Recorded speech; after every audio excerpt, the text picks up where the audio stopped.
taking this opportunity, I'd say the possibility is quite high. And I know that because I'm insider. I'm frequently contacted by the Ministry of Finance of Japan, and they always ask me, when do you think the Japanese economy would collapse? Can you not believe that? Because our ThinkTanks is dedicated to this specific work, the future, making future scenarios of the Japanese society. They totally rely on our works. And you may know that the public debt of the Japanese, the sovereign debt of the Japanese government is much higher than 250% of its own GDP. Well, when you follow the modern monetary theory, which is now booming in the U.S. academics, you won't have any single issues or problem of such as default of a national economy. But I would say default never happens naturally. Default of national economy is caused by a human intention. You know what I mean to say? If the job is a global scale. And maybe around 2021, eventually United Nations would begin to act with alternative thinking. Why alternative thinking? As I said, conventional westernized science cannot solve these issues. They cannot identify what happened, what is now happening in the human society, and also they cannot answer to you with a solid solution. So, in the United States and also the Western countries, with advanced economies, are practically forced to seek alternative thinking. Maybe in China, in Chinese tradition, or maybe in the East Asian tradition, or in Japanese tradition, or history, or a way of thinking. These are treated so far as alternative thinking, but they could become the mainstream in the human society. That's the point. That's exactly what I wanted to say here. Can you understand what I mean to say? And but this is not the end of the disasters. The second phase of the global disasters could come, which could be caused by global pandemic and also environmental disasters. Well, what does it mean? I mean, this type of things. Have you ever seen this picture? This picture is a picture entitled Black Death. Black Death. Expansion of a pandemic called pest in Europe between 1347 and 1351. Almost 1/3 of the adult population in then European society were dead. 1/3. And the point is, pest was caused by virus. And modern medicine knows almost nothing about virus. Yes, all the doctors know, yes, we have virus. Virus caused this disease. But they cannot solve this issue because virus is not creature. Virus is virus. And virus can be controlled at all. As I referred at the very first part of my speech, maybe Japan could trigger the next door the opening the next door to the the next door of the human civilization by causing the national default in the very near future.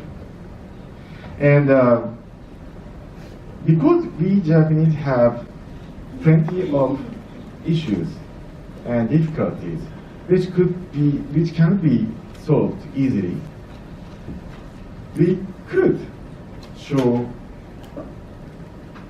certain types of the solutions or hints to the rest of the world. That's exactly what I would call the Japan future role, and that's the conclusion of my presentation. Thank you very much. Or you associate yourself with other scientists in Japan, or is this based on science or just based on statistics? Thank you. Well, I forgot to mention one very significant thing for making future scenarios, which is called adaptive unconscious. Adaptive unconscious is not statistics, it's not related to natural sciences, but we just make scenarios by imagining what could happen in the very near future. And but sometimes this is the best methodology. Because we are now living by checking out very automatically what we are now viewing and what we are sensing. That is the base of what we call adaptive unconscious. Sometimes this scenario I'm now presented is related to natural science outcomes of natural scientists or the ultra-modern natural sciences, but that is sometimes based partly on such a kind of adaptive unconscious of the people, particularly who are supporting the leadership of the Japanese, not only the politics or the economics, but also the imperial household. That's the point. It's going to be a new order. Can you elaborate a little bit on this and tell us what that new order could be in the future? It's a very good but very huge question. I need maybe one day or 1 week to answer completely to your question. But anyway, I would say in the new world order, we won't have any difference among nations, because we would face such phenomena of global scale, which cannot be solved by single country or single nation, even United States. So in the new world order, we should change completely our mindset. Yes, I'm Japanese, you're Chinese, you're American, and some others. But we have these phenomena which we should tackle together as a global citizen. That's the baseline of the New World Order, I would say. The only difference between the think tanks globalization and the globalism, because in my view, maybe globalization is just an action or a process, and globalism may be a kind of ideology. I don't know whether am I right. And the other question is that you have made a comparison between the period between before 1995 and after 1995, and there was the diversity of language and culture before 1995, but after that year, then there is the superiority of English, right? So diversity, it is also a quite hot topic these years. And in your opinion, so the globalization will promote the diversity or unification, maybe not only language and culture, but also maybe other issues.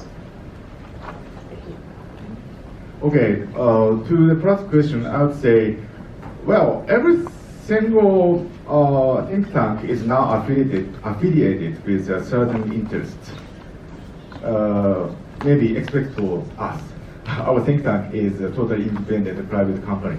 And I run from the retail clients.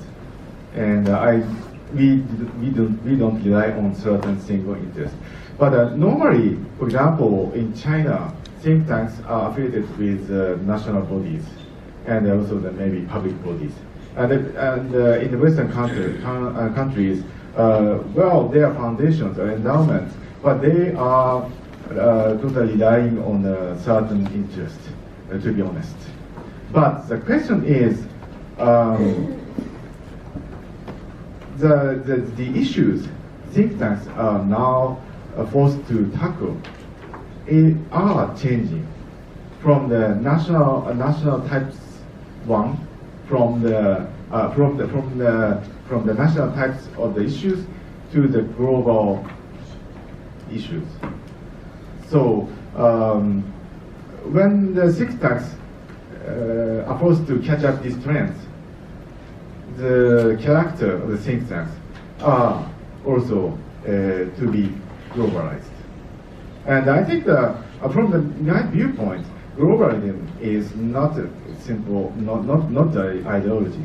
Globalism is a way of thinking and also behavior of the human being, which are very serious and which are committed to solve these issues I now try to explain to you.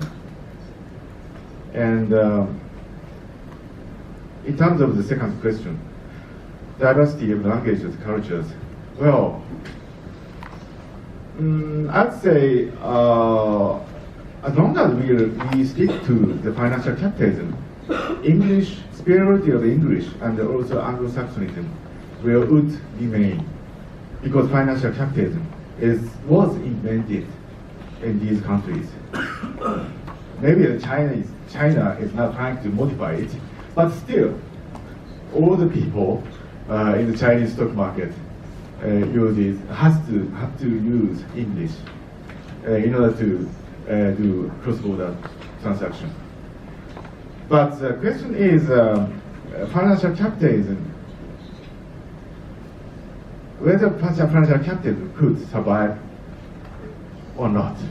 I would say no, because the world is now heading to the next year where the market size should be much more smaller than beforehand. That's exactly why Trump is now trying to modify the NAFTA to renew the agreement with countries in North America and also the South America in order to form the new market only on the American continent, while the U.S. government is now fighting against even the Europeans or the Japanese and Chinese to secure its own national interest. Well, that could cause the revival of the diversity of the cultures and languages, because as a countermeasures, for example, Japanese and also Chinese and East Asians and also Europeans should also form their own economic zone, which could be differentiated from the Anglo-Saxonism one. And meanwhile, the world could be divided into several worlds and much more than that, and then the new realities of diversity would emerge. That's my image.